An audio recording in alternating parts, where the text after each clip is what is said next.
વિદ્યાર્થી મિત્રો, ધોરણ 10 સામાજિક વિજ્ઞાન આપણે પ્રકરણ 16 ની ચર્ચા કરતા હતા, આર્થિક ઉદારીકરણ અને વૈશ્વિકરણ. એની અંદર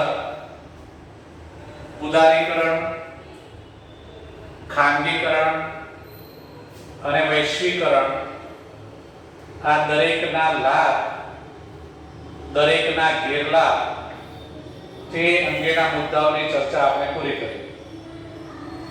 હવે ત્યાર પછીનો મુદ્દો આવે છે વિશ્વ વ્યાપાર સંગઠન WTO, જેને કહેવાશે વર્લ્ડ ટ્રેડ ઓર્ગેનાઇઝેશન. તો એ વ્યાપારી એક સંગઠન છે.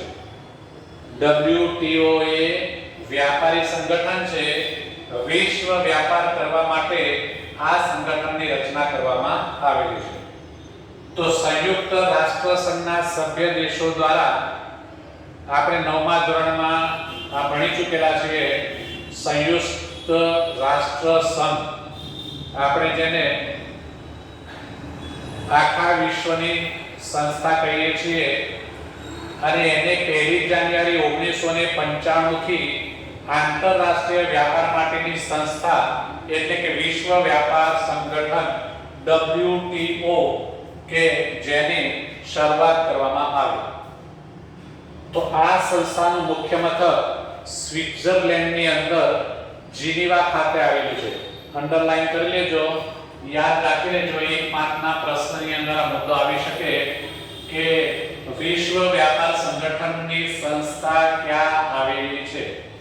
તો સ્વિટ્ઝરલેન્ડની અંદર જીનીવા શહેર છે અને ત્યાં આ સંસ્થા સ્થાપવામાં આવી છે. હવે આ સંસ્થાના ધ્યેયો, અહીંયા આપણે કાર્યોની ચર્ચા કરી છે. ધ્યેયો કયા કયા છે, એના કાર્યો કયા કયા છે. તો આ સંસ્થાનું પહેલું ધ્યેય એ છે કે વિશ્વના દેશો વચ્ચે વ્યાપાર અવરોધો દૂર કરવા. બીજી, વિદેશ વ્યાપાર માટે દેશના ઉદ્યોગોને આપવામાં આવતું સંરક્ષણ દૂર કરવું. ત્રીજા નંબરની અંદર કે વૈશ્વિક વ્યાપાર નીતિ અને આર્થિક નીતિઓ સાથે સંકલન એટલે કે જોડાણ સાધવું.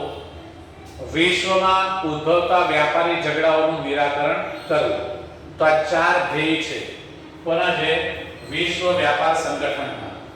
એ જ રીતે એના કાર્યો પણ છે. વિશ્વ વ્યાપાર સંગઠનના કાર્યો, એ કાર્યો પણ 4 જ છે. પહેલું કાર્ય એટલે બહુરાષ્ટ્રીય વ્યાપાર અને તેને લગતા કરારો માટે જરૂરી માળખું ઊભું કરી અને કરારોનો અમલ કરવો. તો અહીંયા બહુરાષ્ટ્રીય વ્યાપાર એટલે એક દેશને બીજા દેશ સાથે વ્યાપાર કરવો હોય અથવા એક દેશ બીજા અનેક દેશો સાથે વ્યાપાર કરશે એટલે એને બહુરાષ્ટ્રીય વ્યાપાર કહેવામાં આવશે. એટલે બહુ એટલે ઘણા બધા, રાષ્ટ્ર એટલે દેશ સાથે વ્યાપાર કરવો અને એને લગતા કરાર. બરાબર છે. આપણા વિદેશ પ્રધાન જ્યાં જાય ત્યાં, આપણા વડાપ્રધાન જ્યાં જાય ત્યાં કરાર પર સહી કરી આપણે વાંચીએ છીએ, સાંભળીએ છીએ સમાચારની અંદર.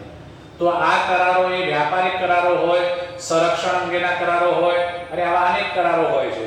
તો આપણે અહીંયા કયા કરારની વાત કર્યા છે? વ્યાપારિક કરારોની વાત કર્યા છે. તો એ વ્યાપારિક કરારોનું આખું માળખું ઊભું કરવાનું છે અને પછી એ પ્રમાણે એનો અમલ થવો જોઈએ. બીજા નંબરનું કાર્ય કે વિશ્વ વ્યાપાર સંગઠન બહુરાષ્ટ્રીય વ્યાપાર માટે થયેલ ચર્ચા વિચારણા અને વાટાઘાટો માટે ફોરમ એટલે કે ચર્ચા માટેનું સ્થાન તરીકે કામગીરી બજાવે છે. ત્રીજા નંબરનું કાર્ય WTO એ ભેદભાવ વગર આંતરરાષ્ટ્રીય વ્યાપારને પ્રોત્સાહન પૂરું પાડે છે. તો અહીંયા WTO મતલબ કે વિશ્વ વ્યાપાર સંગઠન એ કોઈ પણ દેશ માટે કે છે કે અપના પરાયા, વાલા દવાલા એવો કોઈ ભેદભાવ રાખશે નહીં અને તટસ્થ બનીને, શું બનીને? તટસ્થ. દરેક દેશને મતલબ કે કોઈ પણ દેશને કોઈ નુકસાન ન થાય એ જ રીતે એમાં કામગીરી કરવી એટલે એને કહેવાય ભેદભાવ વગરનું પ્રોત્સાહન આપવાનું કામ કરે છે. ત્રીજું કાર્ય, જુદા જુદા દેશો જે પોતાની રાષ્ટ્રીય નીતિને અનુસરતા હોય તેનું અવલોકન કરે છે. હવે જે દેશો એ રાષ્ટ્રીય નીતિ બનાવી હોય અને એ નીતિ પ્રમાણે એ અનુસરે છે કે અનુસરતા નથી, બરાબર છે, એ કામ એ આ સંસ્થા એટલે અવલોકન નિરીક્ષણ કરવાનું કામ કરે છે અને જરૂરી સુધારા વધારા સૂચવે છે. એમાં કોઈ ફેરફાર કરવાની જરૂર પડે તો આમ નહીં પણ આમ થવું જોઈએ, આમ ન કરવું જોઈએ પણ આમ કરવું જોઈએ, એવા સુધારા વધારા અહીંયા સૂચવવામાં આવે છે. તો આ રીતે આ સંગઠનના 4 ધ્યેયો છે અને 4 કાર્યો છે. હવે ત્યાર પછીનો મુદ્દો આવે છે ભારતીય અર્થકારણ ઉપર અસર. મતલબ કે આપણું ભારતનું જે અર્થતંત્ર છે એને અર્થકારણ કહેવાશે અને એની ઉપર આ સંગઠનની અસર કેવી થાય છે એની વાત કરી છે. તો આ સંસ્થાની સ્થાપના સમયથી જ ભારત આ સંસ્થાનું સભ્ય બનેલું છે. જ્યારથી 1995 થી આ સંસ્થાની સ્થાપના થઈ 1 જાન્યુઆરી 1995 આપણે આગળ જોઈ ગયા પ્રમાણે, અને ત્યારથી ભારત એ વિશ્વ વ્યાપાર સંગઠનનું સભ્ય પદ ધરાવે છે. આથી ભારત ઉપર આ સંસ્થાનો કેવો પ્રભાવ પડશે અથવા ભારતને કેવા પ્રકારના લાભો મળશે તેની ચર્ચા મુખ્યત્વે અહીંયા કરવામાં આવેલી છે. તો એમાં નંબર 1 કે વિશ્વ વ્યાપારમાં ભારતનો હિસ્સો 0.5% હતો. જો એ સમયે શરૂઆત જ્યારે થઈ ત્યારે ભારત જે વિશ્વ વ્યાપાર કરતો હતો એમાં એકલા ભારતની વાત કરીએ તો એનો હિસ્સો ભાગ એ 0.5% હતો. એટલે 1% કરતા પણ ઓછો, બરાબર છે. તો આંતરરાષ્ટ્રીય વ્યાપારમાં વધારો થવાથી આપણી નિકાસોમાં જંગી વધારો થયો અને તેના પરિણામે વિશ્વ વ્યાપારમાં ભારતનો હિસ્સો વધીને 1% થયો. પેલો 0.5 હતો એટલે આવડા મેં કીધું એમ 1% પણ ના કહેવાય. પણ પછી કહે છે કે આ વ્યાપાર વધતો ગયો, નિકાસો વધતી ગઈ અને એ પ્રમાણે આખા વિશ્વની અંદર ભારતનો હિસ્સો કેટલો થયો? 1% એ ભારતનો હિસ્સો છે વ્યાપારમાં. WTO ના સભ્યપદે રહેવાથી આપણી તૈયાર વસ્ત્રોની નિકાસમાં વધારો થયો. હવે આ સંસ્થાની અંદર આપણે જોડાયા, એના સભ્ય બન્યા એટલે એનાથી એક ફાયદો આ થયો કે ભારતમાં જે તૈયાર થયેલા વસ્ત્રો છે એ વસ્ત્રોની શું થવા લાગી? નિકાસ થવા લાગી. એટલે આપણે તૈયાર વસ્ત્રો બીજા દેશોને વેચીએ છીએ. WTO માં સભ્ય થવાથી ભારત પોતાની ખેત પેદાશોની નિકાસમાં વૃદ્ધિ કરી શકશે. તો હવે ભારતનો એક ઉદ્યોગ એટલે ખેતી, બરાબર છે. ભારત એ ખેતી પર નમતો દેશ છે. પહેલા પણ આપણે ચર્ચા કરી ગયા આર્થિક બાબતોની, જ્યારે ચર્ચા કરી આર્થિક વિકાસની વાત કરી એમાં પણ આપણે જોઈ ગયા કે 23% હિસ્સો એ આ ખેતીનો છે અને એટલા માટે જ કહે છે કે ખેત પેદાશોની નિકાસમાં વૃદ્ધિ ભારત કરી શકે. ચોથા નંબરે નિકાસમાં વધારો થવાથી આયાત પર દબાણ હળવું થશે અને વિદેશી હુંડિયામણમાં વધારો થશે. એ તો અગાઉ આપણે ચર્ચા કરેલી છે કે જેટલી નિકાસ વધે તેટલું હુંડિયામણ વધારે મળે, જેટલી આયાતો વધે એટલું હુંડિયામણ શું થાય? વપરાઈ જાય. એટલે અહીંયા કહે છે કે આપણે જેટલી વધારે નિકાસ કરીશું એટલે એનું દબાણ કહે છે કે આયાત ઉપર હળવું થશે અને આપણી જે અસ્કયામતો છે, મતલબ કે આપણું જે હુંડિયામણ છે એમાં શું થશે? વધારો થશે.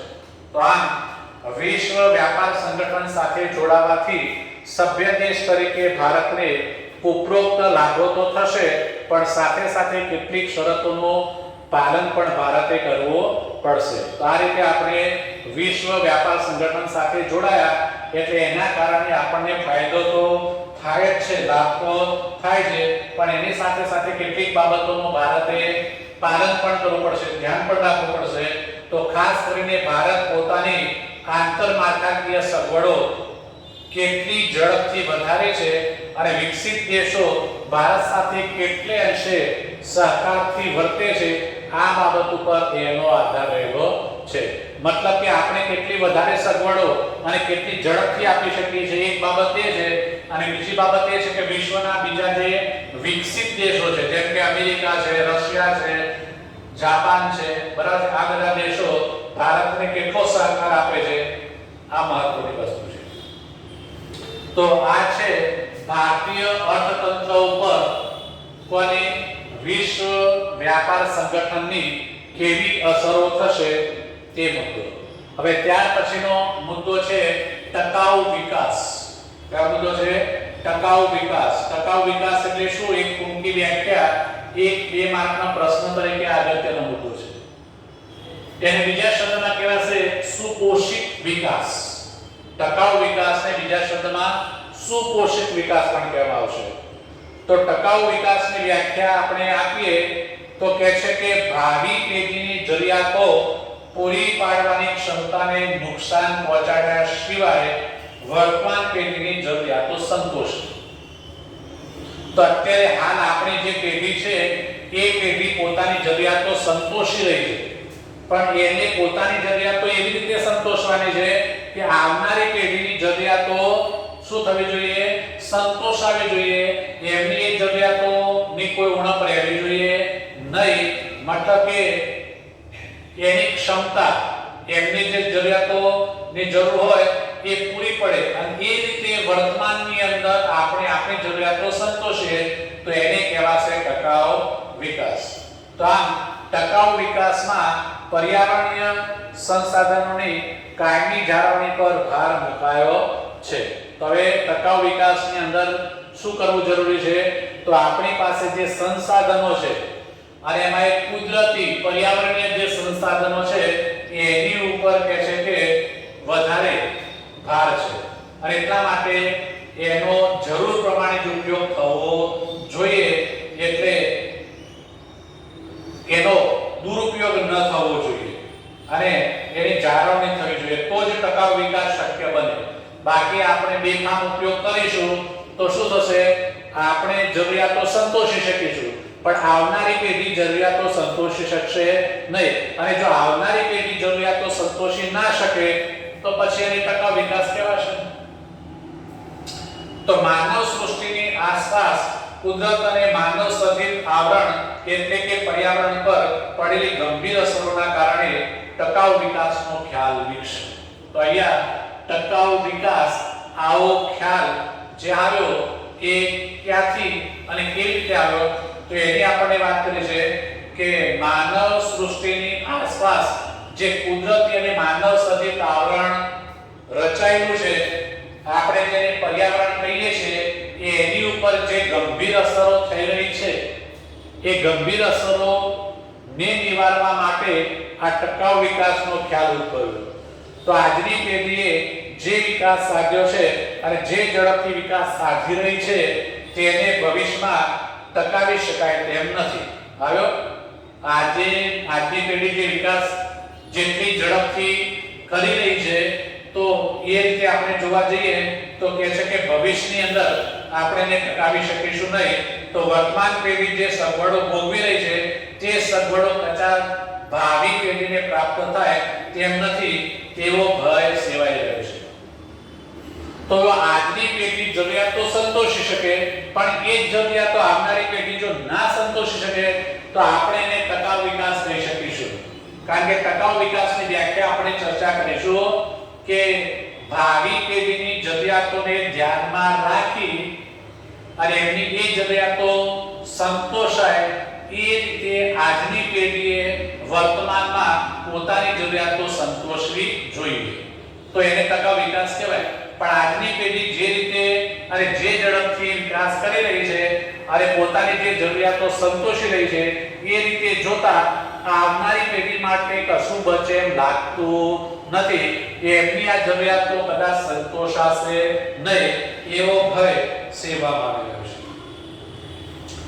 તો આર્થિક વિકાસના કારણે કુદરતી સંસાધનોનું પ્રમાણ ઘટે છે. જેટલો આર્થિક વિકાસ વધારે કરીએ તેટલું કુદરતી જે સંસાધનો છે એ ઓછા થઈ જાય, એની ગુણવત્તા પણ ઓછી થાય, તો આ પરિસ્થિતિમાં વિકાસના ખ્યાલમાં પરિવર્તન જરૂરી છે. તો આજનો વિકાસ તેના કારણે પર્યાવરણ પર થતી અસરોનો અભ્યાસ ટકાઉ વિકાસના ખ્યાલ હેઠળ કરવામાં આવે છે. તો આ છે ટકાઉ વિકાસ. અને એ મુદ્દો અગત્યનો છે. પરીક્ષાની અંદર પણ 1 માર્કમાં, 2 માર્કમાં, 1 કે 3 માર્કમાં ગમે તે રીતે આ પ્રશ્ન આવી શકે, એટલે તમારે ખાસ ધ્યાન રાખવું. હવે ત્યાર પછીનો મુદ્દો છે પ્રાકૃતિક સંસાધનોના સંરક્ષણ તેમજ સંવર્ધન માટેની વ્યૂહરચના અપનાવવી જોઈએ. પ્રાકૃતિક એટલે કુદરતી જે સંસાધનો છે, આપણે અગાઉ સંસાધનોનું પ્રકરણ આખું ભણી ગયા, અને એનું સંવર્ધન પણ થવું જોઈએ, એનું સુરક્ષા પણ થવી જોઈએ, અને એના માટેની વ્યૂહરચના ઘડવી જોઈએ. તો એની પહેલી વ્યૂહરચના છે કે પુનઃ ઉપયોગમાં લઈ શકાય તેવા પ્રાકૃતિક સાધનો જેવા કે ખેતી લાયક જમીન, જંગલો, જળ સંપત્તિ વગેરેનો ઉપયોગ તેમની ગુણવત્તા જળવાઈ રહે તે રીતે કરવો, અને જે પ્રાકૃતિક સાધનો એક જ વખત ઉપયોગમાં લઈ શકાય તેવા છે, જેવા કે કોલસો, પેટ્રોલિયમ, ખનિજો વગેરેનો કાળજીપૂર્વકનો ઉપયોગ કરવો જોઈએ. તો આ પહેલી વ્યૂહરચના છે કે આપણે પુનઃ ઉપયોગ પણ કરી શકીએ છીએ, અને કેટલીક વસ્તુ એવી છે, કેટલાક સંસાધનો એવા છે કે જેનો કેટલી વાર એક જ વાર આપણે ઉપયોગ કરી શકીએ છીએ. એટલે આપણને ખનિજ દ્રવ્યોની વાત કરી કે ખનિજ દ્રવ્યોનો એક જ વાર ઉપયોગ થાય, એનો ફરીથી ઉપયોગ થવાનો નથી, અને એટલા માટે એ ખનિજ દ્રવ્યોની જે આપણી જરૂરિયાત છે એ આપણે એવી રીતે સંતોષવી જોઈએ કે આવનારી પેઢીની પણ એ જરૂરિયાત સંતોષાય અને આપણી પણ સંતોષાય. બીજા નંબરે વ્યૂહરચના વાહન વ્યવહાર ખર્ચ ઓછો થાય તે રીતે ઉદ્યોગોનું સ્થાન નક્કી કરવું. તો ઉદ્યોગોની અંદર કાચો માલ લાવવા માટે, તૈયાર થયેલો માલ લઈ જવા માટે વાહન વ્યવહાર એટલે ટ્રાન્સપોર્ટેશન કરવું પડશે. તો એ ઉદ્યોગો કહે છે કે એવી જગ્યાએ સ્થાપવા જોઈએ કે જેથી કરીને આ લાવવા લઈ જવાનો જે ખર્ચ છે એ ખર્ચ પ્રમાણમાં કેવો થાય, ઓછો થાય. એટલે એ વ્યવસ્થા કરવી જોઈએ. પછી વાહનોમાં અને ઉદ્યોગમાં પર્યાવરણ મિત્ર ટેકનોલોજીનો ઉપયોગ વધે તેવા પ્રયાસો પણ હાથ ધરવા જોઈએ. ત્રીજા નંબરની અંદર જે સાધનો એકથી વધુ ઉપયોગમાં લઈ શકાય તેવા હોય તેમને મહત્તમ ઉપયોગમાં લેવા, જેમ કે જુદી જુદી સિંચાઈ યોજનાઓના એકથી વધુ ઉપાયો. તો અહીંયા કેટલાક સંસાધનોની આપણે વાત કરી પુનઃ ઉપયોગ, મતલબ કે એનો વારંવાર આપણે શું કરી શકીએ છીએ, ઉપયોગમાં લઈ શકીએ છીએ. તો એ કહે છે કે એવા સંસાધનોનો વારંવાર અને વધુમાં વધુ ઉપયોગ કરવો જોઈએ. ઉદાહરણ તરીકે આપણે વાત કરીએ વીજળી ઉત્પાદન, પૂર નિયંત્રણ, વાહન વ્યવહાર વગેરે બાબતો આ પ્રકારની છે. ચોથા નંબરની અંદર પ્રાકૃતિક સાધનોનો ઉપયોગ ન થાય, ઔદ્યોગિક કચરાનો બિન આયોજિત નિકાલ, ઝેરી રસાયણો, વધતા જતા ગંદા વસવાટો અટકાવવા વગેરે ઉપર નિયંત્રણો મૂકવા જોઈએ. તો જેના કારણે કે છે વાયુ પ્રદૂષણ, અવાજનું પ્રદૂષણ, પાણીનું પ્રદૂષણ, આ પ્રકારના જે પ્રદૂષણ ફેલાવાના છે અને એ પ્રદૂષણને અટકાવવા માટેના કે છે કે ઉપાયો થવા જોઈએ. તો એ કેવી રીતે પ્રાકૃતિક સંસાધનોનો દુરુપયોગ થશે તો આ બધું થવાનું છે, એટલે એનો દુરુપયોગ થવો જોઈએ નહીં. તો જ આપણે પેલા પ્રદૂષણ ઉપર, ગંદા વસવાટો ઉપર, ગંદકી ઉપર કે છે કે નિયંત્રણ મૂકી શકીશું. પાંચમા નંબરની વ્યૂહરચના છે કે ઉત્પાદનના તમામ ક્ષેત્રોમાં સૌર અને પવન ઉર્જા જેવી બિન પરંપરાગત ઉર્જાનો ઉપયોગ વધારવા ઉપર ભાર મૂકવો. તો આપણે જે વીજળી અહીં વાપરીએ છીએ એ લગભગ એનો ખર્ચ વધારે આવે છે, અને એટલા માટે અહીંયા કઈ ઉર્જાની વાત કરે છે, બિન પરંપરાગત ઉર્જા, જેની અંદર સૌર ઉર્જા અને પવન ઉર્જા આવે, એમાં ઓછામાં ઓછો ખર્ચ એક જ વાર એમાં ખર્ચ કરવામાં આવે છે અને આજીવન આપણે મફત વીજળી મેળવી શકીએ છીએ. એટલે એ છે સૌર ઊર્જા. સૂર્યપ્રકાશથી પ્રાપ્ત થતી ઊર્જા આપણે આપણી આજુબાજુ ઘરના ધાબા ઉપર તો હવે આપણે જોતા જઈશું પેલી સોલર પ્લેટો લાગેલી તમને દેખાશે. આ સોલર પ્લેટો આપણે એક જ વખત ખર્ચ કરવાનો છે. એક જ વખત આપણે લગાડી દઈએ એટલે આજીવન આપણે એના દ્વારા આપણા ઘર વપરાશની જે વીજળી છે એ વીજળી આપણને મફતમાં મળે છે. એનો કોઈ ચાર્જ ભરવો પડતો નથી. અને બીજી પવન ચક્કી આપણે કદાચ દરિયા કિનારે ગયા હોઈએ તો ત્યાં આપણને મોટી મોટી પવન ચક્કીઓ જોવા મળશે. એ પવન ચક્કી દ્વારા પણ શું થાય છે? ઊર્જા ઉત્પન્ન, મતલબ કે વીજળી ઉત્પન્ન થાય છે.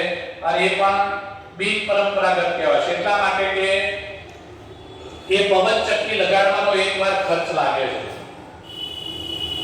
અને પછી કોઈ ખર્ચ આવતો નથી. એ પવન ચક્કી ચાલુ થઈ જાય એટલે ઊર્જાનું ઉત્પાદન ચાલુ થાય છે.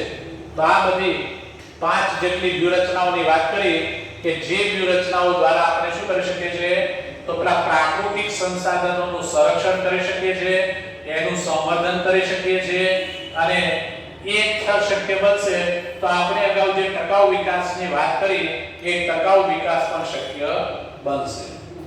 અને ત્યાર પછીનો પ્રકરણનો છેલ્લો મુદ્દો એટલે પર્યાવરણની સુરક્ષા માટેના પગલાં.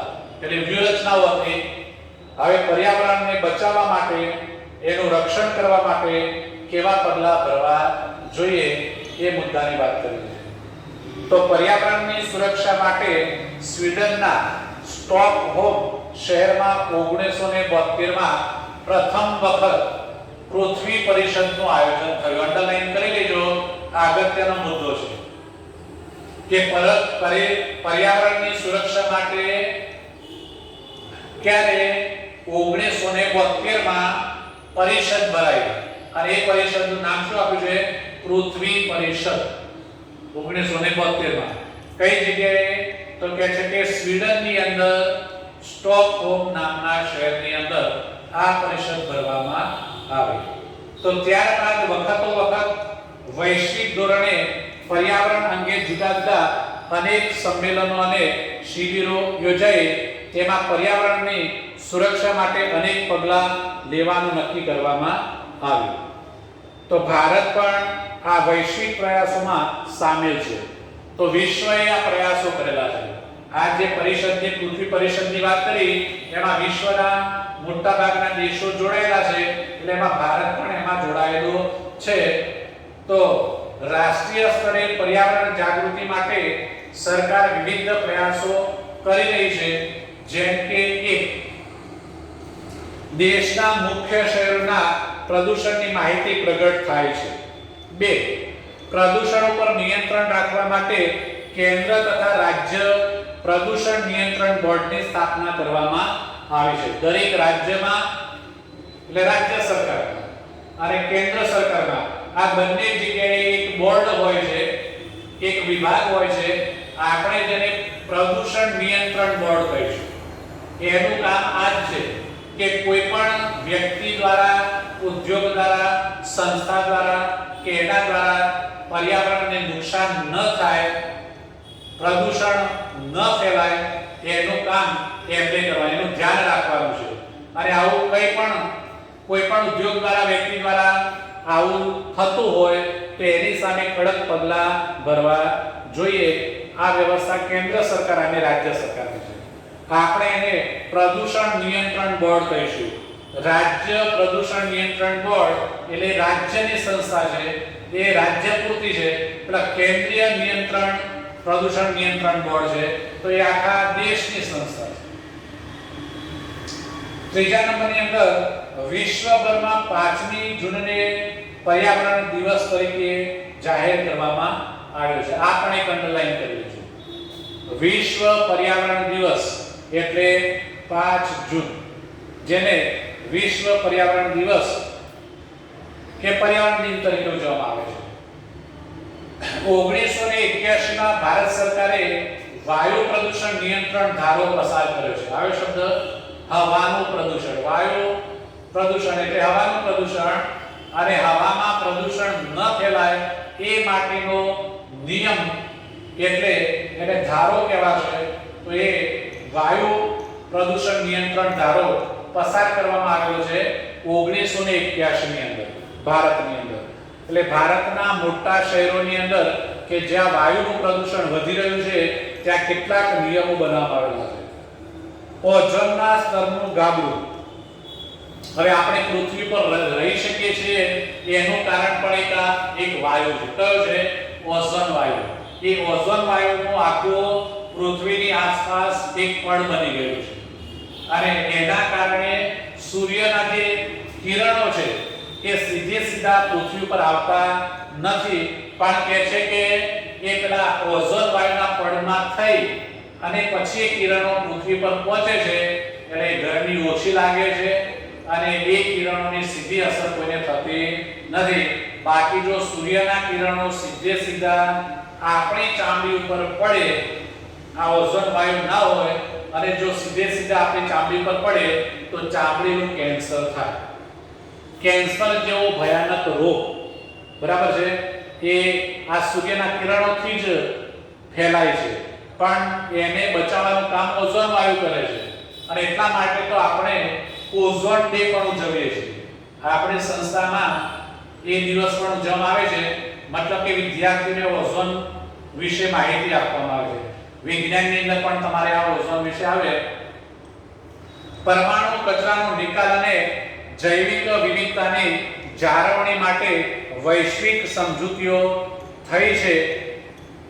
તો આ રીતે પર્યાવરણીય સુરક્ષા માટેના પગલાં ભરવામાં આવ્યા છે. તો આમ પર્યાવરણની રક્ષણની જવાબદારી આપણા સૌની છે. જો આપણે પ્રદૂષણ ઉપર અંકુશ નહીં મૂકીએ તો એ સમય દૂર નથી કે જ્યારે પૃથ્વી પરનું સમગ્ર જીવન નષ્ટ થઈ જશે. તો અહીંયા ચેતવણી આપવામાં આવેલી છે કે આપણા સૌની જવાબદારી છે શાની?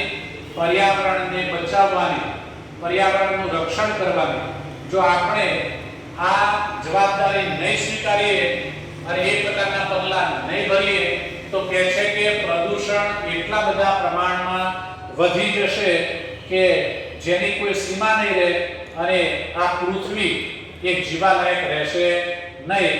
આજે આપણે જોઈ જ રહ્યા છીએ, બરાબર ને, કે આ કોરોના જેવો વાયરસ આખા પૃથ્વીને કહી શકીએ કે પૃથ્વીના તમામ દેશોને એ અત્યારે એ કરી રહ્યો છે. તો એ આપણે જે પર્યાવરણને નુકસાન પહોંચાડેલું છે એનું જ આ પરિણામ છે. આપણે જે વિકાસની ઝડપ પ્રાપ્ત કરી છે, વિકાસ કરવા માટે આપણે જે કંઈ કરી રહ્યા છે એની જ આ એક પેદાશ છે અને આપણે ભોગવી રહ્યા છીએ.